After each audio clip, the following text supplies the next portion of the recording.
नमस्कार मित्रांनो, तर स्वागत आहे तुमचं सर्वांचं आपल्या नर्सिंग ट्युटोरियल आपल्या या चॅनलवरती। तर आज आपण 15 मार्काचा क्वेश्चन बघणार आहोत। ट्विन्स म्हणजेच आपलं काय क्वेश्चन बघून घ्या। IMP क्वेश्चन हे बरेच वेळा आपल्याला विचारले गेलेला आहे, आम्हाला विचारला गेला होता, म्हणून मी चांगल्या पद्धतीने नोट्स काढलेले एकदम सोप्या पद्धतीने। चला आपण बघूया। तर प्रश्न दिला जातो क्वेश्चन 5 नंबरला आलेला आहे हा।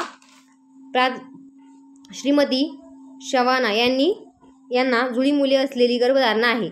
त्यांना 32व्या आठवड्याची गर्भधारणा आहे व त्या प्रसूतीपूर्व कक्षात दाखल झाले आहे। म्हणजे ते लेबर रूमकडे आपल्याकडे आलेले आहे। कशासाठी? त्यांचं वय किती आहे? 32 वर्ष आणि जुळी गर्भधारणा आहे। त्यांच्या सोनोग्राफीत आपल्याला कळलेलं आहे का त्यांना जुळी गर्भधारणा आहे। तर आता याच्यामध्ये क्वेश्चन विचारले जाते। पहिला 2 मार्काला विचारलं गेलं आहे, जुळी गर्भधारणा म्हणजेच काय?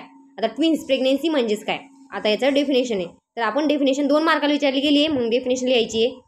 गर्भाशयामध्ये जेव्हा एकाच वेळी 2 गर्भांची वाढ होते त्यालाच आपण जुळी गर्भधारणा असे म्हणतो। आता डेफिनेशन एकदम सोपी आहे, पाठ होऊन जाते तेव्हा आपली। तर काय डेफिनेशन आहे बघा। गर्भाशयामध्ये आता नॉर्मली गर्भाशयामध्ये किती गर्भाची वाढ होत असते? एका वेळेला एकाच गर्भाची। पण आपण इथं काय म्हणणार आहे? गर्भाशयामध्ये जेव्हा एकाच वेळी 2 गर्भांची वाढ होत असते त्याला आपण काय म्हणतो? जुळी गर्भधारणा। तर मग आपल्या फक्त जुळी गर्भ एवढं डेफिनेशन लिहिल्यावर 2 मार्क देणार आहे का एक्झामिनर? नाही देणार आहे। त्यामुळे आपण काय करणार इथं टाइप्स लिहिणार आहे त्याच्या। तर मग टाइप्स कोणत्या असत्या? मोनोझायगोटिक आणि डायझायगोटिक। आता तुम्ही मला हे सोपे वाटले होते मोनोझायगोटिक डायझायगोटिक, कारण हे काय असतं पाठ करायला सोपं आहे। आता युनिओव्हिलर बायोव्हिलर याच्यात कन्फ्यूज होऊ नका। हे 2 शब्द नाही पाठ केले तरी चालते, फक्त आपण काय लक्षात ठेवा मोनोझायगोटिक। मोनोझायगोटिक म्हणजे एकाच झायगोटपासून तयार झालेले। आता युनिओव्हिलर म्हणजे एकाच ओव्ह्यूम पासून तयार झालेले। याचा दोन्हीचा अर्थ काय होणार आहे? एकच होणार आहे। फक्त कन्फ्यूज करण्यासाठी याचे 2 टाइप्स असं अँड करून दिलेले। तर आपण याला काय लिहिणार आहे? टाइप्स कोणते लिहिणार आहे? मोनोझायगोटिक आणि डायझायगोटिक। तर फरक विचारला काय करसान? मोनोझायगोटिक म्हणजे एकाच झायगोटपासून तयार झालेली जुळी गर्भधारणा आणि डायझायगोटिक म्हणजे 2 झायगोटपासून तयार झालेली। आता दुसरा क्वेश्चन ब विचारलेला आहे, जुळ्या गर्भधारणेची कारणे। कारणे किती मार्काला विचारलेली आहे? आपल्याला 3 मार्काला विचारलेली आहे। तर कारणे काय काय असू शकतात बघू आपण। आता सर्वात पहिलं कारण लिहायचं आपला। क्वेश्चन खूप वेळा विचारले गेलेलं आहे, IMP क्वेश्चन आहे, सर्वांनी करा आणि जास्तीत जास्त सबस्क्राईब करा आपल्या चॅनलला। सबस्क्राईब वाढे नाही तर मी व्हिडिओ टाकणं बंद करेन, कारण सबस्क्राईब वाढत नाही। तर त्यामुळे सर्वांनी सबस्क्राईब करा आणि जेवढं होईल तेवढं शेअर करा आपल्या कॉलेज ग्रुपमध्ये। तुमच्या एका कमेंटवरती मी व्हिडिओ बनवून देत आहे आणि मी ANM सेकंड इयर आणि GNM सेकंड इयर हे दोन्ही पण शिकवणार आहे। म्हणजे GNM थर्ड इयरचे पण क्लासेस चालू आहेत आपले। दररोजचे 15 मार्काचे क्वेश्चन टाकते मी, 15 किंवा 5। तर सर्वांनी आपल्या व्हिडिओला जास्तीत जास्त लोकांपर्यंत पोहोचवा आणि सबस्क्राईब वाढले पाहिजे, तरच आपली कंटिन्यू आता व्हिडिओ टाकत राहील मी। तर मग आपण बघूया आता जुळ्या गर्भधारणेची कारणे। कारणामध्ये पहिलं कारण लिहायचे, निश्चित कारण माहीत नाही। आता हे सायंटिफिक आहे, निश्चित कारण आपण सांगू शकतो, याच्यामध्ये नाही सांगू शकत, काही पण चेंजेस होऊ शकतात किंवा निश्चित कारण काही माहीत नाही। पण तरी सुद्धा खालील परिस्थितीनुसार एकाधिक गर्भधारणा होऊ शकते। एकाधिक म्हणजे जुळी गर्भधारणा होऊ शकते। आता ही जुळी पण असू शकते, ट्रिपलेट असू शकतात, समजलं ना? म्हणजे 3 गर्भ एकदाच वाढू शकतात गर्भाशयामध्ये। आता याची कारणे सर्वांची बघू आपण। पण पहिलं कारण काय राहणार आहे? निश्चित कारण माहीत नाही, परंतु तरी सुद्धा आपण खालील परिस्थितीमध्ये ट्विन्स प्रेग्नेन्सी राहू शकते। तर आता पहिले त्याच्यामध्ये विशिष्ट जातीच्या लोकांमध्ये म्हणजेच कसं म्हणता येईल आपल्याला, जुळी गर्भधारणेची प्रवृत्ती दिसते। आता कोणामध्ये दिसते? जास्त करून निग्रो लोक। जे निग्रो लोक आहे ना त्याच्यामध्ये जुळी गर्भधारणा आपल्याला जास्त दिसते। पहिलं कारण काय? विशिष्ट जातीच्या लोकांमध्ये। त्याच्यानंतर सेकंड येतं अनुवंशिकता। आता हे तर कारण प्रत्येक आजाराला म्हणजे 90% आजाराला आपण हे देऊ शकतो आणि जुळी गर्भधारणेला तर आपण देणारच, कारण अनुवंशिकता। जेव्हा आईला किंवा सासूला जुळी गर्भधारणा झालेली असल्यास त्या घरामध्ये जुळ्या गर्भधारणेची प्रवृत्ती दिसते। आता त्यांची हिस्ट्रीमध्येच आपलं काय आहे? जुळी, आता त्याच्या आई वडिलाला जुळी गर्भधारणा झालेली आहे किंवा त्यांच्या फॅमिली हिस्ट्रीमध्ये आहे कोणाला तरी, तर मग अनुवंशिकता होते ना। आता कॅन्सरचं कसं अनुवंशिक आजार आहे, तर पुढं होऊ शकतं एखाद्याला, तसंच आपलं आईला किंवा सुनेला जुळी गर्भधारणा असल्यास त्या घरामध्ये जुळी गर्भधारणा होऊ शकते। पहिलं काय झालं? विशिष्ट जातीच्या लोकांमध्ये। दुसरे काय? आपली अनुवंशिकता। आणि सर्वात पहिलं कारण काय होतं? त्याचं निश्चित कारण माहीत नाही, तरी सुद्धा खालील परिस्थितीमध्ये होऊ शकतं।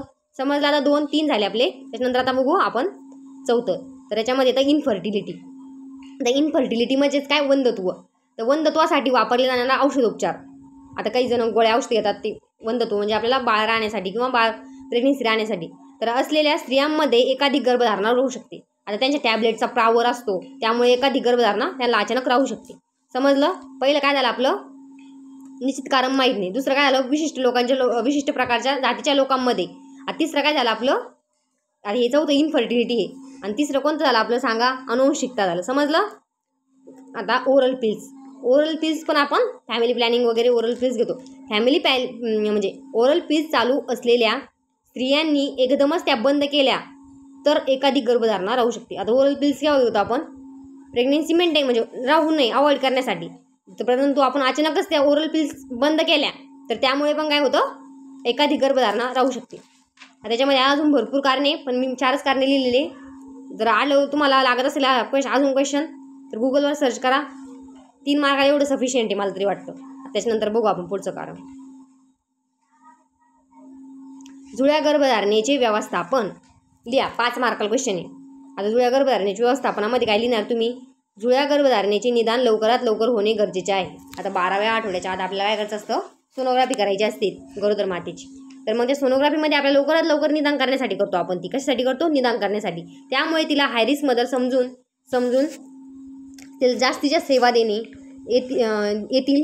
त्याचा फायदा आतील दोन्ही गर्भांना होईल. म्हणजे ते आपल्याला आता कळतं हिच्या शरीरामध्ये 2 गर्भ किंवा युट्रसमध्ये 2 गर्भ वाढत आहेत. मग तिला आपल्याला काय करणार आहे, प्रत्येक गोष्ट ही डबल देणे. म्हणजे प्रत्येक गोष्ट ही 2 बाळासाठी आपला विचार करायचा आहे ना, त्यामुळे जास्त देणे, जे डोस वाढवणे अशा प्रकारचे. त्याच्यानंतर गरोदरपणी जर जुळ्या गर्भधारणेचे निदान झाले तर, आता गरोदरपणी झाल्यानंतर आपण काय करणार, त्यांना प्रिव्हेंटिव्ह मेजर आहे ना, व्यवस्थापन गरोदरपणात करू आपण पहिला. आता तर गरोदरपणामध्ये काय व्यवस्थापन करणार, पहिले तिला आहार द्यायचा आहे. आहार कसा द्यायचा, तिला सकस चौरस पुरेसा आहार द्यायचा आहे. लोहयुक्त गोळ्या द्यायच्या, लोहयुक्त आहार द्यायचा आहे. समजलं, पहिला आहार कळलं. त्याच्यानंतर काय तर HBचे प्रमाण बघून आयर्न फॉलिक ॲसिडच्या 100 गोळ्या द्याव्या.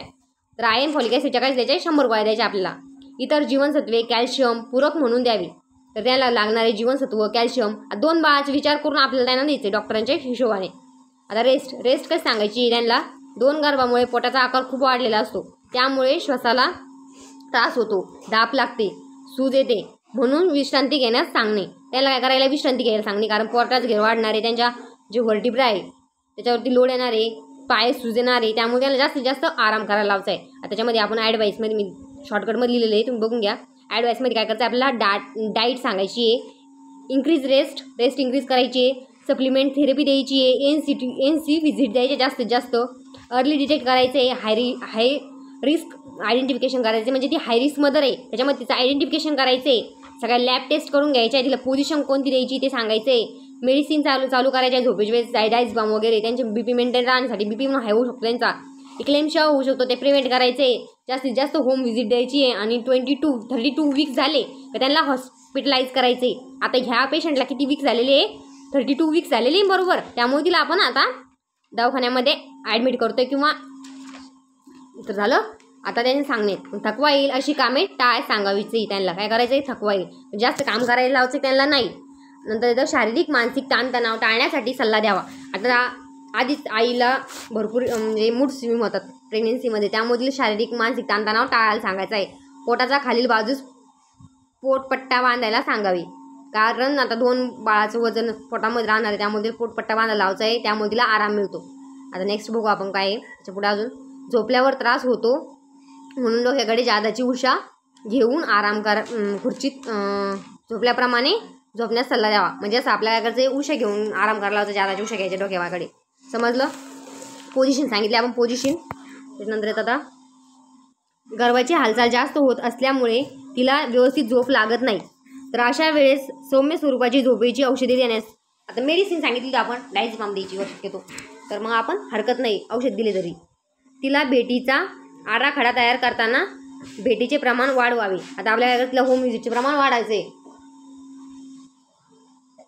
तर होम व्हिजिट प्रत्येक क्लिनिकला तिला हजर राहणे आवश्यक आहे हे तिला समजून सांगणे. म्हणजे आपल्याला गरोदर मातेला सांगायचे, कारण तिला प्रत्येक होम व्हिजिटच्या वेळेस किंवा क्लिनिकला तपासणीसाठी यायचे. ती हजर नसल्यास आपण तिला होम व्हिजिट द्यावी. ती जर नसली आपल्याकडे आली तर आपण तिला घरी जाऊन होम व्हिजिट द्यायची. प्रयोगशाळेतील तपासणी, कारण आता प्रयोगशाळेत तपासणी काय करायचं, आपल्याला सगळ्या लॅब टेस्ट करायचे आहे. कारण जुळ्या गर्भधारणेच्या वेळेस काय सांगितलं मी, इक्लेम्शिया प्री-इक्लेम्शियाचा धोका जास्त असतो. आता सगर्भास्मार याला इक्लेम्शियालाच म्हणतो आपण, तर मग याचा धोका जास्त असतो. यासाठी तिचे प्रत्येक भेटीच्या वेळी रक्तदाब पाहावा. असं काय करायचं, आपल्याला BP चेक करायचं आहे, मूत्राची तपासणी करायची, त्याच्यामध्ये अल्ब्युमिन तपासायचं आहे, पायावरती सूज आहे की नाही ते बघायचं आहे. आता हे झालं प्रेग्नेन्सीमध्ये. आता आपण काय करणार आहे, जेव्हा दवाखान्यात दाखल झाली त्यानंतर काय करणार आहे तर ते बघू आता. तर गरोदरपणाच्या 30 ते 32व्या आठवड्यानंतर तिला शक्यतो दवाखान्यामध्ये ॲडमिट करून ठेवावी. कारण काय हाय रिस्कमध्ये ना, तर मग केव्हा पण काही कॉम्प्लिकेशन होऊ शकतो. त्यामुळे तिला हॉस्पिटलाइज करायचे आहे आपल्याला 30 ते 32व्या आठवड्यामध्ये. त्यामुळे तिला शारीरिक मानसिक विश्रांती मिळते. मानसिक विश्रांती मिळते आणि काही कॉम्प्लिकेशन आले तर आपण तिला लवकर क्युअर करू शकतो. आता टॉक्सिमियाचा धोका कमी होतो. टॉक्सिमिया होणार आहे तिला मग नाही झाला पण तर आपण तिला क्युअर करणार आहे. त्याच्यानंतर प्रीमॅच्युअर लेबरचा धोका कमी होतो. आता प्रीमॅच्युअर म्हणजे कमी दिवसाचं बाळ जन्माला येणार आहे का नाही. त्याच्यानंतर सतत आपले निरीक्षण राहिल्यामुळे काही अडचणी किंवा गुंतागुंती उद्भवल्यास ताबडतोब योग्य तो उपाय करता येतो. आता काय सांगितलं आपण काय साठी हॉस्पिटलाइज करतोय, कोई पण गुंतागुंत झाली तर मग आपण लवकरात लवकर ती उपाययोजना करून सोडवू शकतो त्यासाठी. त्याच्यानंतर हॉस्पिटलायझेशन तर तातडीने दवाखान्यात दाखल करून घेणे. आली का ती पेशंट तिला दवाखान्यात दाखल करायचे. कोणत्याही प्रकारची गुंतागुंत किंवा अडचण आढळल्यास गरोदरपणाच्या काळाचा विचार न करता बाईला तातडीने दवाखान्यात ॲडमिट करायचे. समजलं. हॉस्पिटलाइज काही विचार करायचा का आपल्याला नाही, पहिलं तिला हॉस्पिटलाइज करायचे कारण ती आधीच हाय रिस्क मदर आहे. त्याच्यामध्ये डाएट बघायचे. डाएट काय आहे, एक गर्भ असताना देखील गरोदर मातेस आहार देताना नेहमीपेक्षा 300 कॅलरीज जास्त मिळतील हे पाहावे. जेव्हा एक गर्भधारणा असते तेव्हा आपण गरोदर मातेला आहार देतो, परंतु जेव्हा ट्विन्स बेबी असतात तेव्हा काय करायचं आपल्याला 300 कॅलरीज जास्त गेल्या पाहिजे असं विचार करायचा आहे. आणि जुळ्या गर्भधारणेच्या मध्ये त्यापेक्षा जास्त कॅलरीज मिळतील हे पाहावे. आता जेव्हा जुळ्या गर्भधारणा आहे म्हणजे गर्भधारणेमध्ये त्यापेक्षा जास्त कॅलरीज मिळतील. आता काय झालं आपल्याकडून, जेव्हा फर्स्ट प्रेग्नेन्सी राहिली म्हणजे एकच बेबी जेव्हा सिंगल प्रेग्नेन्सी आहे तेव्हा आपण 300 कॅलरीज जास्त देतो तिला, परंतु जेव्हा आपल्याला ट्विन्स प्रेग्नेन्सी राहणार तेव्हा 300 म्हणजे त्यापेक्षा जास्त येते. 300, 500 किंवा 600 इतक्या कॅलरीज तिला द्यायचे आहे. आता त्याच्यामध्ये परत 2 क्वेश्चन आहे. 2 मार्काला कोणता आहे, ब्रीच प्रेझेंटेशनची डेफिनेशन 2 मार्काला विचारलेली आहे आणि types of the Breach presentation. आता हे प्रश्न ब्रीच प्रेझेंटेशनचे हे ट्विन्समध्ये येत आहे का, तरी नाही येते, तरी पण आपण याच्यामध्ये बघून घेऊ कारण 15 मार्काचा आपल्याला संपूर्ण कव्हर करायचं आहे. समजलं. त्याच्यामध्ये आता ब्रीच प्रेझेंटेशनचं डेफिनेशन आता बघू. ब्रीच प्रेझेंटेशन म्हणजेच काय, कटील दर्शन. आता हे नाव ऐकायला खूप अवघड आहे परंतु सोप्या भाषेमध्ये पायळू.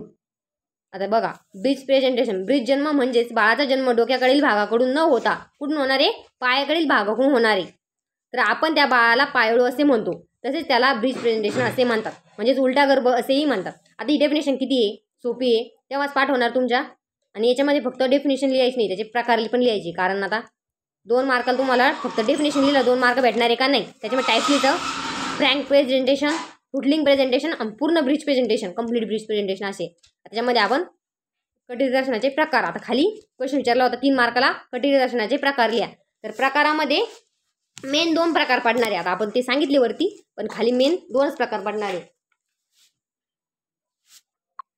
कटील दर्शनाचे प्रकार लिहा. आता हा क्वेश्चन विचारलेला आहे 3 मार्काला, आपण डेफिनेशन लिहिली 2 मार्काला, त्याच्यामध्ये प्रकार लिहायचे. आता खाली परत प्रकार विचारलेले. आता वरती 2 पैकी मार्क पडले, आता खाली बघायचे 3 मार्क. आता हे पैकी मार्क आहे आपल्याला, जे 2-3 मार्काचे क्वेश्चन आहे ना त्याच्यामध्ये पैकी मार्क पडतात, त्यामुळे चांगला अभ्यास करायचा आहे. त्याच्यानंतर आता त्याचे मेन प्रकार बघायचे, कंप्लीट ब्रीच प्रेझेंटेशन आणि इनकम्प्लीट ब्रीच प्रेझेंटेशन. आता कंप्लीट ब्रीचमध्ये काय बघा, यामध्ये गर्भाच्या हातापायाचे पूर्णपणे फ्लेक्शन झालेले असते, म्हणजे दुमटलेले असते चांगल्या प्रकारे. याला मग काय म्हणू आपण, कंप्लीट ब्रीच. म्हणजेच हात कोपऱ्यामध्ये दुमटलेले असून एकमेकांवर घेतलेले असतात, म्हणजे एकदम असे मस्त व्यवस्थित दुमटलेले असते. आणि पाय मांड्या पोटाशी दुमटलेले असतात. पाय कुठं असते, मांडीशी दुमटलेले असतात आणि मांड्या पोटाशी दुमटलेल्या असतात आणि दुमटलेल्या असतात. हे झालं काय आपलं कंप्लीट ब्रीच प्रेझेंटेशन. त्याच्यामध्ये फोटो बघा तुम्ही, माझे काही एवढं काही दिवस काढलेले नाही. 2 नंबरची जी ना ती कंप्लीट ब्रीच प्रेझेंटेशन, म्हणजे हात पण दुमटलेले आणि पाय पण दुमटलेले. तुम्ही वाटलं गुगलवरती जाऊन चांगले बघू शकता, पण सोप्या भाषेत मी समजून सांगितलेले. आता माझे नोट्स आहे. त्याच्यानंतर आता बघू दुसरं सेकंड. आता इनकम्प्लीट ब्रीच. तर याचे परत 3 प्रकार पडलेले. इनकम्प्लीट ब्रीचचे काय 3 प्रकार पडलेले. आता हे एकदम सोप्या भाषेत आणि एकदम व्यवस्थित पद्धतीने समजून सांगते, एकदम व्यवस्थित बघा. एकदा व्हिडिओ बघितलं, 2दा व्हिडिओ बघितला ना तुमच्या पाठ होऊन जाणार आहे क्वेश्चन 15 मार्काचा. त्याच्यामध्ये येतं पहिलं फ्रँक प्रेझेंटेशन, म्हणजे प्रायमीमध्ये दिसते. फ्रँक प्रेझेंटेशन कोणामध्ये दिसते, जास्त करून प्रायमी म्हणजे प्रथमामध्ये, जी बाया फर्स्ट टाइम प्रेग्नेंट राहिलेली तिच्यामध्ये दिसतं. तर यामध्ये गर्भाच्या मांड्या पोटाशी दुमटलेल्या असतात, गुडघे ताट असतात. आता काय पहिलं बघितलं आपण फ्रँक प्रेझेंटेशन आहे बघा. याच्यामध्ये काय झालेले, गुडघे कसे ताट आहे आणि पाय कसे मांडीशी दुमटलेले. आता वा यामध्ये गर्भाच्या मांड्या पोटाशी दुमटलेल्या आहे, पण गुडघे कसे ताटे, गुडघेमध्ये वाक आहे का नाही. त्याच्यानंतर फुटलिंग प्रेझेंटेशन. फुटलिंग प्रेझेंटेशनमध्ये यामध्ये गर्भाच्या पायाचा फ्लेक्शन न झाल्यामुळे एक किंवा दोन्ही पावले दर्शनीय असतात. आता फुटकवला फूट म्हणजे पाय असतो. आता फुटलिंग प्रेझेंटेशन म्हणजे काय, यामध्ये गर्भाच्या पायाचा म्हणजे जो पायाचा फ्लेक्शन होत नाहीये, समजलं. आणि एक किंवा दोन्ही पाय दर्शनीय असतात, दिसतात आपल्याला, त्याला आपण काय म्हणणार आहे, फुटलिंग प्रेझेंटेशन. समजलं. ज्याच्यामध्ये पाय दिसतात त्याला फुटलिंग प्रेझेंटेशन म्हणायचं. आणि हे अति क्वचित प्रसंगी आढळतात, म्हणजे हे कमी आढळतात. समजलं. आता नी प्रेझेंटेशन म्हणजे कोणतं, गुडघ्याचं प्रेझेंटेशन. नी म्हणजेच गुडघा. समजलं. आता यामध्ये गर्भाच्या मांडीचे फ्लेक्शन होत नाही, त्यामुळे एक किंवा दोन्ही गुडघे दर्शनीय असतात. आता त्याच्यामध्ये गुडघे नी प्रेझेंटेशन म्हणल्यावर काय दर्शनीय असणारे, गुडघे. फूट प्रेझेंटेशन म्हणल्यावर म्हणजे आपले पाय दर्शनीय असणारे. कंप्लीट प्रेझेंटेशनमध्ये सर्व व्यवस्थित आपले फ्लेक्शन झालेले हातापायाचं. आणि फ्रँक प्रेझेंटेशनमध्ये मांडीचे पोटाशी फ्लेक्शन झालेले, परंतु गुडघ्याचं झालेले का, गुडघ्यात वाकी का नाही. समजलं. आता चारही प्रेझेंटेशन एकदम सोप्या पद्धतीने समजून सांगितलं. ट्विन्स पण झालं, ब्रिज प्रेझेंटेशन पण झालं. दोन्ही क्वेश्चन मी तुमचे कव्हर करून दिलेले. 15 मार्काचा क्वेश्चन. IMP म्हणजे खूप IMP आहे, खूप वेळा आलेला आहे. आणि जो मॅनेजमेंट लागेल असेल डिलिव्हरीच्या वेळेस, आपण लेबर रूममध्ये सेकंड स्टेज मॅनेजमेंट जरा लागत असेल तर तुम्ही कमेंट करा, आपण ते पण मी हळूहळू टाकते. परंतु आधी तुम्ही थिअरॉटिकल पार्ट करून घ्या. हा व्हिडिओ 2दा जरी बघितला तरी तुमचं सर्व कव्हर होणार आहे. आणि व्हिडिओ जास्तीत जास्त लोकांपर्यंत पोहोचवा. जोपर्यंत सबस्क्राईब वाढत नाही तोपर्यंत मी आता पुढचे व्हिडिओ टाकायला थोडं मला जीवार येत आहे, कारण तुम्ही व्हिडिओ जास्तीत जास्त शेअर करत नाही आहे आणि व्ह्यूज पण येत नाही. शक्य जितक्या लोकांना तुम्हाला शेअर करता येईल तेवढं शेअर करा आणि आपली फॅमिली वाढवा. तर धन्यवाद.